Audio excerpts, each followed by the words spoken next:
రెడీగా డీటెయిల్ చూస్తే ములుగు జిల్లాలోని మంత్రి సీతక్క పర్యటించి పలు అభివృద్ధి కార్యక్రమాలకు శ్రీకారం చుట్టారు. పీటీ రోడ్లు, ఆర్ఎండ్బి రోడ్లు, అదేవిధంగా గురుకులంలోని 2 అదనపు తరగతి గదులకు శంకుస్థాపన చేశారు.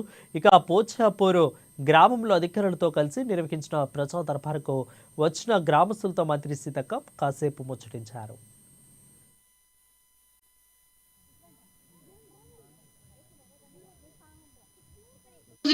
ఈ రోజులలో కూడా ఉద్యోగాలు ఏ ఊరికి ఆ ఊరు రాదు. మనం ఎక్కడ నౌకరు వస్తే అక్కడ పోవాలి. సార్ ఎక్కడ కర్ణాటక మహారాష్ట్ర నుంచి వచ్చిండు, మేడం వేరే జిల్లాల నుంచి వచ్చింది, కలెక్టర్ కర్ణాటక నుంచి వచ్చిండు, ఎస్పీ కర్ణాటక నుంచి వచ్చిండు. మరి వాళ్ళ రాష్ట్రాలు అంత పెద్ద పెద్ద చదువులు చదివి వాళ్ళ సొంత రాష్ట్రాలను వదిలిపెట్టుకొని వచ్చి ఇక్కడ డ్యూటీలు చేస్తాం.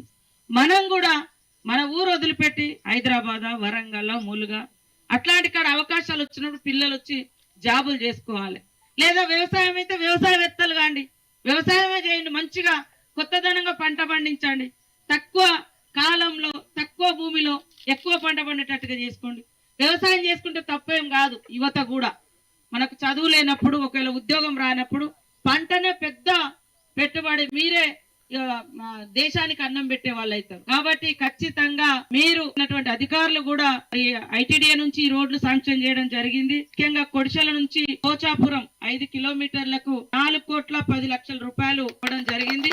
ఇప్పుడు ఆ కొడిశల కాడ కూడా అదే విధంగా ఆర్ఎన్బి రోడ్, లింగాల రోడ్ నుంచి కొల్లెపల్లి 5 కిలోమీటర్లకు 4,20,00,000 ఇవ్వడం జరిగింది. పోచాపురం నుంచి బందాల మరి 4.5 కిలోమీటర్లకు 3,80,00,000 రూపాయలను మనం శాంక్షన్ చేయడం జరిగింది. మొత్తంగా 12 కోట్లు.